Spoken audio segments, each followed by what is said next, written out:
This traditional Goan pork sorpotel packs a punch and is the perfect dish for any special occasion. Hi, you're watching Plating with Wendy, where I share with you recipes which impress with ease. If you enjoyed this video, don't forget to give it a like.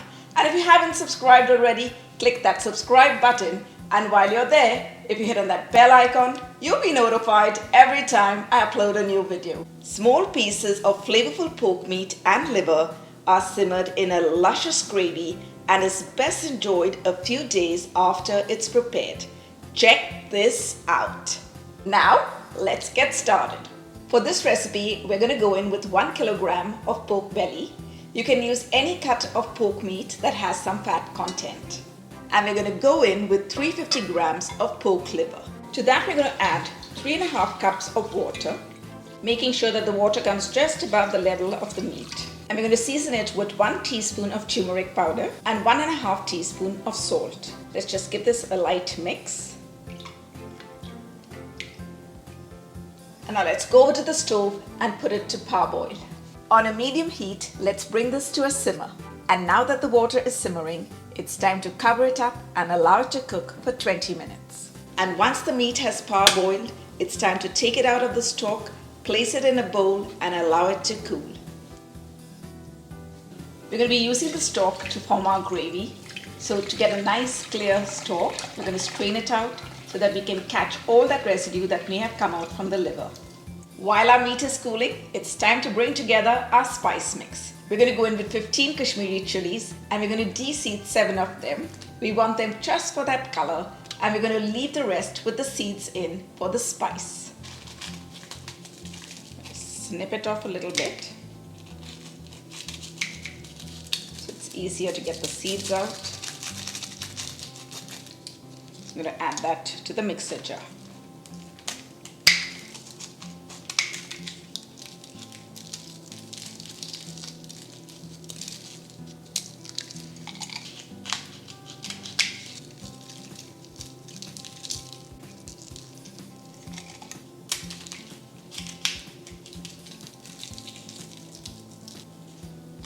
So the remaining 8 we're going to add in with the seeds. Just breaking them up a little bit.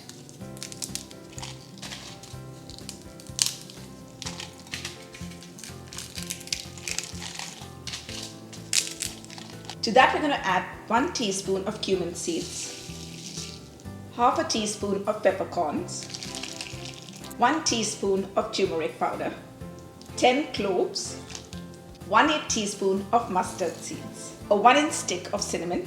I'm just going to break that up a little bit. And this recipe calls for 8 garlic cloves, but since the garlic cloves are really huge, I'm just going in with 7. I'm just going to roughly chop them up so that it becomes easier to grind.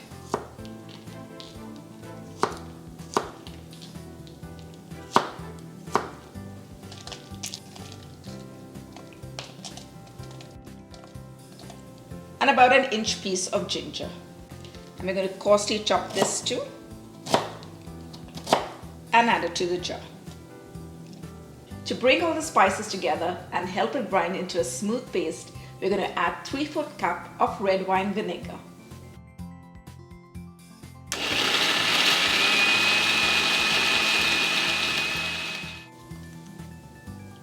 And there, our smooth and aromatic spice mix is ready. The meat has cooled. It's time to cut it up into small bits. Slice it up first. Par cooking it helps to firm up the meat and so you can get those nice small cubes. Now we're going to cut it into strips down and then into small cubes.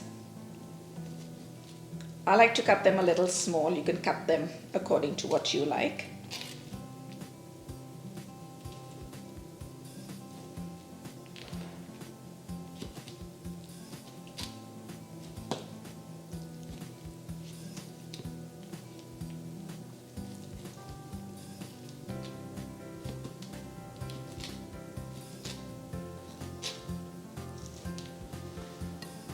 And now that we're done cutting the pork meat, let's cut the liver. We're going to cut this up also into cubes. So we're going to first cut into slices, then into strips, and now into cubes. We're going to try and maintain the same size of cubes as we did with the pork meat. If you're not too fond of liver, you could just skip it and use only the meat. Either way, it's going to be delicious.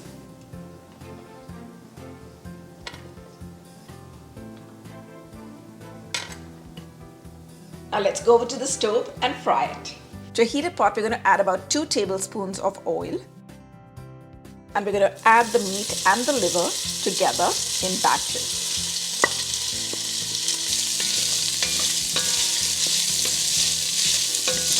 We're going to fry the meat for about 2 to 3 minutes till we get some color. Frying the meat helps to add a ton of flavor while locking in the juices. After frying it for about 2 to 3 minutes, we're going to pick it up with a slotted spoon and then place it into a dish. Now let's toss in our second batch.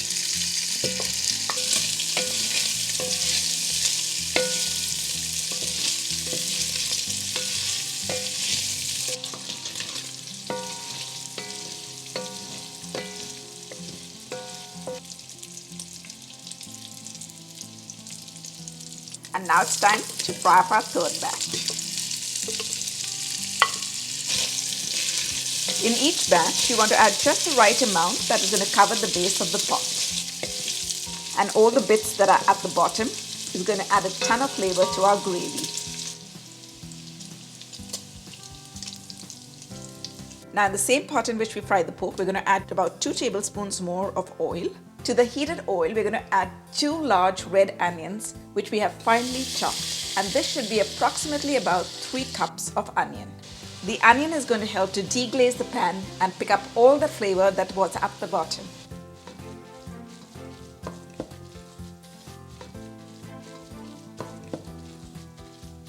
We're going to fry the onions till they get caramelized and the oil starts separating from the onions.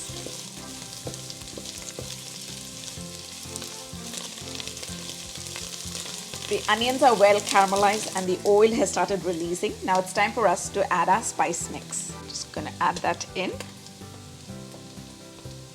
We're going to add 2 tablespoons of water to our bowl and give it a swirl so that we pick up all that delicious spice mix. Give this a mix.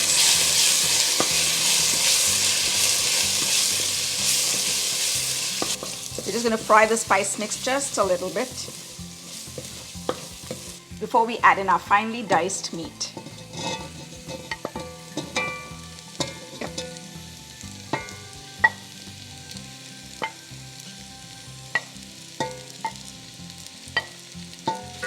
And to get all that goodness in there.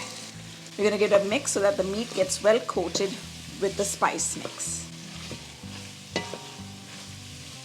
And to that we're going to add all the stock that we had strained and preserved earlier. I'm going to give it a good mix.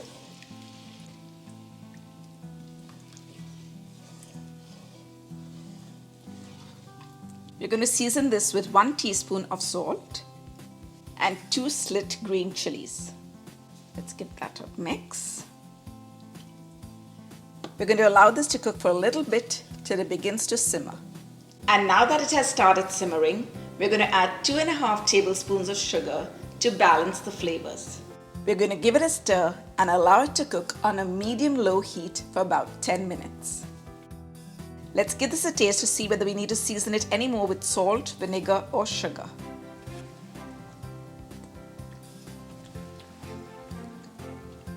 I think it's just perfect. I'm going to cover it up and allow it to simmer on a low heat for about 5 minutes. Our sorpotel is now ready. It's time to take it off the heat.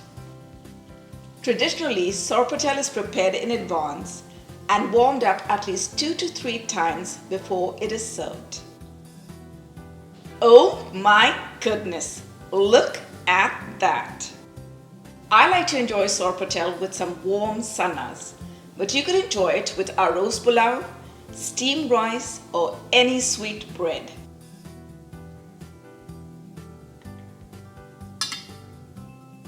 And now it's time to give the sorpotel a taste, and I cannot wait.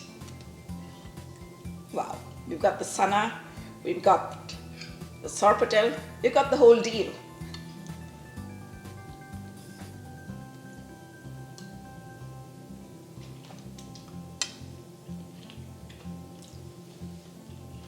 Wow, this sorpotel is so tasty.